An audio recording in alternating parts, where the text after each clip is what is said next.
Tonight, the region pauses to mark Anzac Day as coronavirus restrictions force locals to stay home. And a South Australian avoids a hefty fine after crossing into New South Wales. From our 7 Spencer Golf Studios, your nightly news with John Hunt begins now. Good evening. It was an Anzac Day like no other this year, with public commemorations cancelled or restricted due to coronavirus. Locals marking the occasion from their homes, gathering in their driveways at dawn to pay their respects. Meanwhile, a small group of dignitaries laid wreaths at town memorials. At the going down of the sun, we will remember them, and we did, but in a very different way. Crowds were replaced with a handful of people at town war memorials, with many not wanting this year's Anzac Day to slip by. I came here for simple reason to remember. In Port Lincoln, 4 lone RSL members laid wreaths at the memorial as strict COVID-19 restrictions forced many veterans and residents to stay home. Some locals unable to resist the call of tradition, watching the service while maintaining social distance. It's good to see that the community has supported us in this fashion. We didn't have the normal crowds that we have here, and they've stayed home and stayed safe. There were similar scenes across the region. In Port Pirie, the last post echoed across town, while this member of Port Lincoln City Band performed against a stunning backdrop of the Eyre Peninsula's rugged coastline.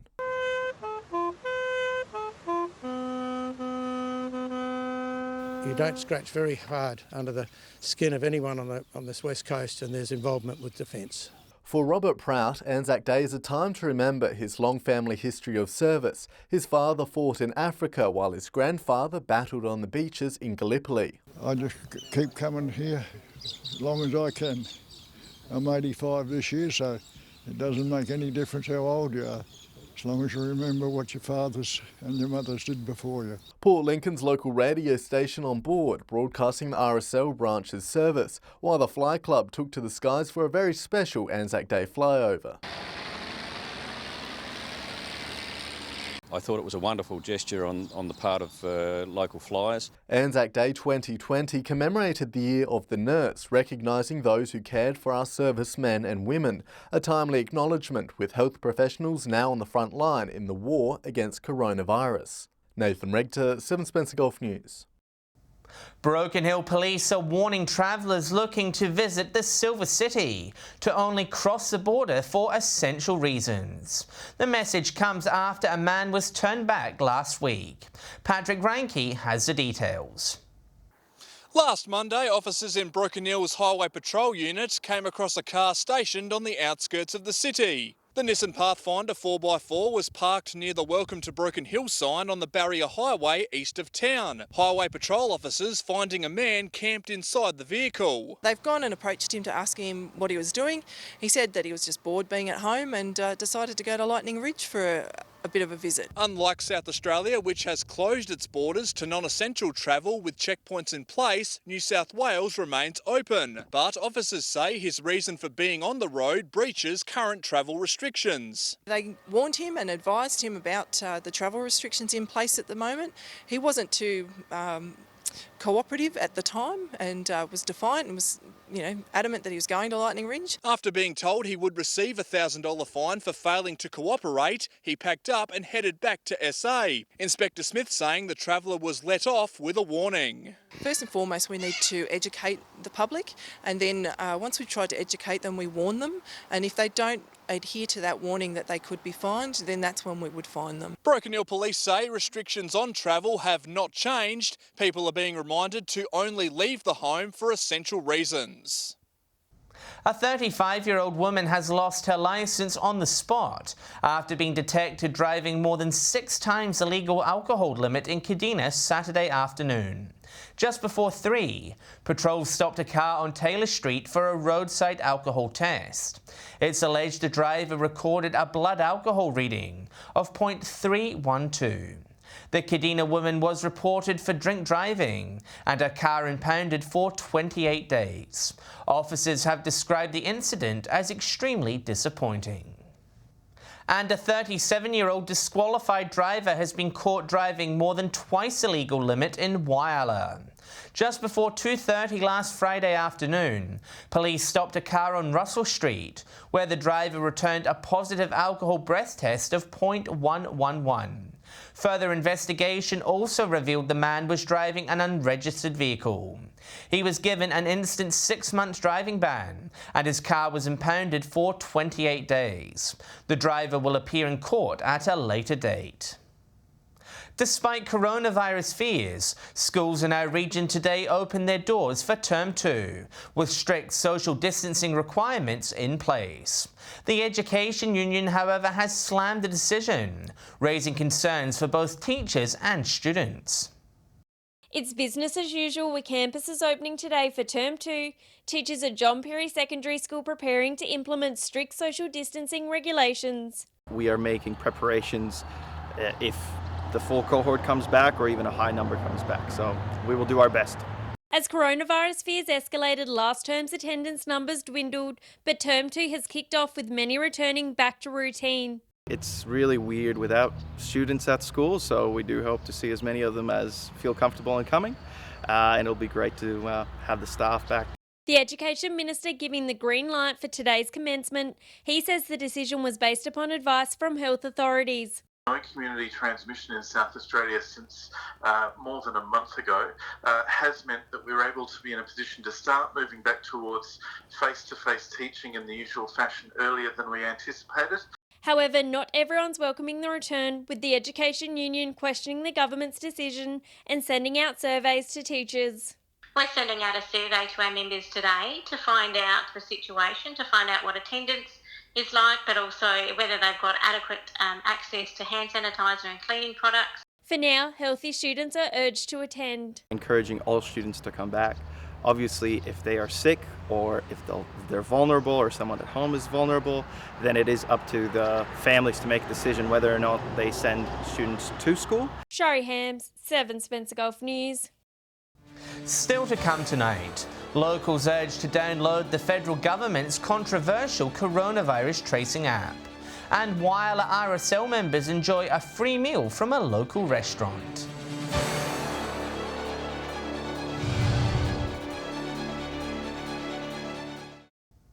Welcome back. The federal government's controversial coronavirus tracing app went live across the country last night, with more than 1 million users downloading the service. Our local federal MP encouraging residents to install the software. The new software in the fight against COVID-19. The fact that we'd had 1.3 million in the first 12 hours, I think is a very, it's a very strong point. The government's COVID Safe app, available from today, will be able to alert people who've been in contact with an infected person. If we know that there is a future outbreak, that we can very, very quickly identify anybody else that person has come into contact with, we can shut down the possibility of the secondary infections. The software recording individual data via Bluetooth and storing it on secured servers, users only having to enter their name, age and postcode. That will be encrypted. That encryption changes every 2 hours. The government says the data can't be accessed by individuals or politicians. Instead, only medical professionals can log in if a user tests positive, sending alerts to anyone who's been within 1.5 metres of that individual. Within the first hour of the app going live, more than 1 million users downloaded it. When the virus has passed us by, all of the records, the data banks will be junked, so it won't be used in any future method to intrude on anybody's life. The government says it needs a 40% uptake of the app for it to be effective. The nation's chief medical officer predicting they'll surpass that and reach more than half of the country's population. That's more than 12 million active users. Nathan REGTER, 7 Spencer Gulf News. Business Port Augusta has written to the competition watchdog over the price of petrol in the city. They say drivers are being slugged over 20 cents extra per litre compared to other cities in the region. Laura Milovanovic has more. Prices have since decreased since the letter was sent last Friday. However, Port Augusta is paying 20 cents a litre extra than surrounding cities. Port Augusta are still paying up to $1.22, while Port Pirie and Clare are paying just 92 cents. The 20 cents per litre gap and more that we regularly see is completely unacceptable in my opinion. Business Port Augusta's chairperson says it's been an issue for some time. It's always been something that's been on the radar of the community here, and yeah, now's not the time at all for these prices to be up so high. The letter claims some community members were travelling to other locations to take advantage of cheaper prices. Like seriously, I mean up to 30 cents a litre difference. So it's ridiculous that it's worthwhile to travel to get your fuel to save money. That's just ridiculous. But it's reality. It's the reality of Port Augusta prices. And is hoping if the prices do decline, it'll leave more money for businesses doing it tough. Money saved is money that they can spend in the community. They can spend it at, at the local retail shops here that are open. A spokesperson for the ACCC was not available to comment on the specific letter regarding Port Augusta prices. Kimber Council is calling for its $20 million community fund to be indexed with inflation. The money was awarded to the council after the community voted to host a nuclear waste facility. However, there have been delays in the process as Parliament stopped sitting due to coronavirus. The request was put to a Senate inquiry by the council to ensure the funds are worth the same amount after the pandemic is over. A popular Whyala restaurant spent the weekend doing something special for veterans stuck indoors this Anzac Day. The restaurant staff went door to door, delivering free dinner meals to RSL members as a way to say thank you. Greeted by a knock at the door, Graham and his wife were surprised to see a staff member from Percy's restaurant and the RSL president bringing gifts. I was more than surprised. I think my wife Helen was just as surprised as I was. The restaurant delivering free food to Whyala veterans. I really was overwhelmed. I think, oh, that's beautiful. We had a chicken pasta and some meatballs pasta, and we also did some homemade Anzac biscuits. Percy's contacted me and asked me how many service members we had, and then they contacted me again and said, "Oh, we want to give meals to them." So I went through the records and got their addresses. Courtney went around delivering to 13 different RSL member houses, all opening the door with a huge smile. A lot of them were surprised, a lot of them liked seeing the familiar face, but all of them were very grateful. It was especially touching for Graham, who served in the Navy at the young age of 24. His uncle, a prisoner of war in Germany, who never returned home, while his 3 brothers also served in the army. That's why Anzac Day is so special, because we were both so close. Our mother and father were so proud that the 4 of us did. We did our best, and we couldn't ask for any more. RSL also receiving other donations on the day from multiple businesses across Whyala. SOPHIA KONTOGONIS, 7 Spencer Gulf News. Great stuff. Stay with us. Whyala's hospital workers receive a generous donation. And Golden North voted once again the nation's best ice cream.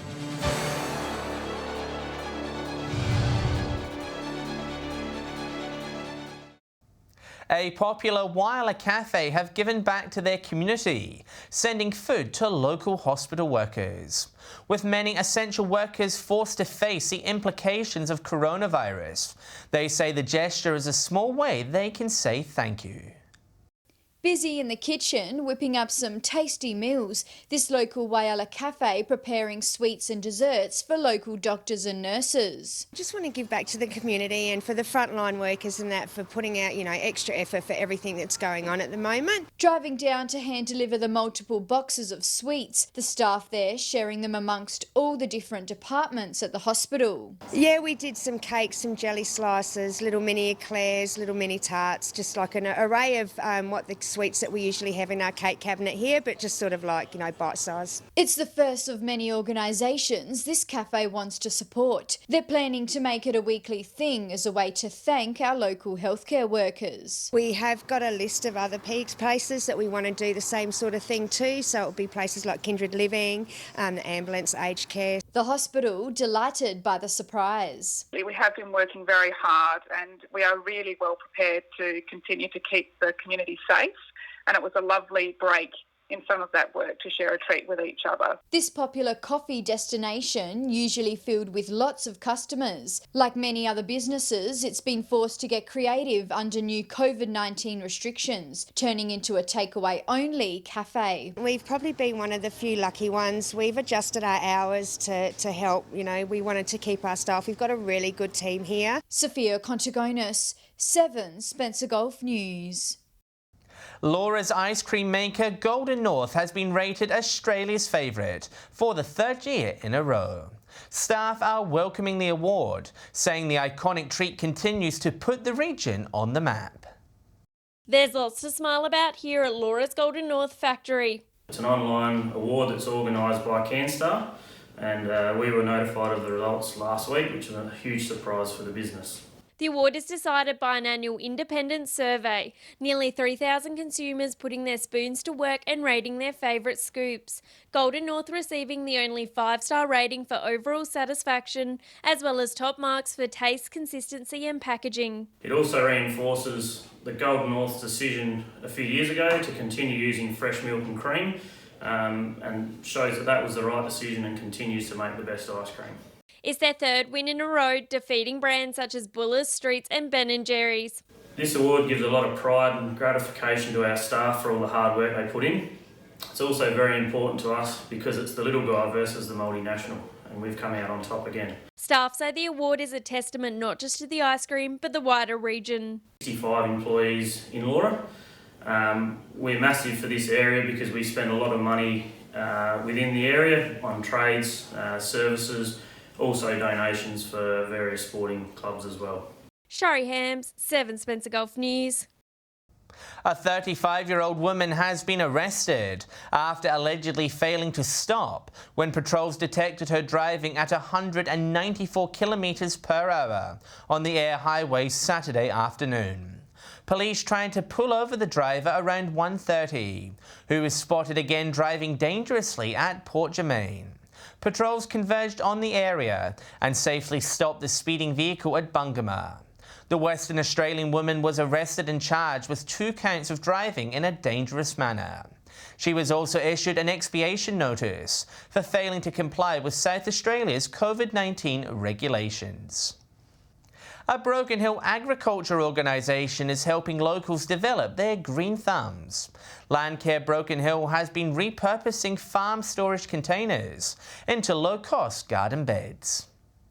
For an emerging gardener like Annette Hurd, they're a great addition to the front yard. It gives you a really good feeling. It lifts your spirits to be out in the garden. It gives you something to do, and at the end you have a reward. Like most Australians right now, Annette has found herself with more spare time at home. Rather than watching the latest Netflix editions, she's been outside getting her hands dirty in the garden. It's really nice to be working with the earth. There's a sense of satisfaction to it. Her interest in gardening was invigorated when she found out about a new initiative from Landcare Broken Hill. The organisation has been repurposing old bulk containers like these into wicking beds. The containers are cut in half, pipes are attached, rocks are added and then a layer of dirt. From there you can plant whatever you want. Landcare saying it's a great way to get into the garden. The end result is that you end up with something you can eat, or you can take flowers and either look at them or put them in a vase at home. Locals interested in the wicking beds are being encouraged to contact the group's Broken Hill office. Patrick REINCKE, 7 Spencer Gulf News. Stay with us after the break. We'll check in with Britt on what's happening in the weather. Those details next.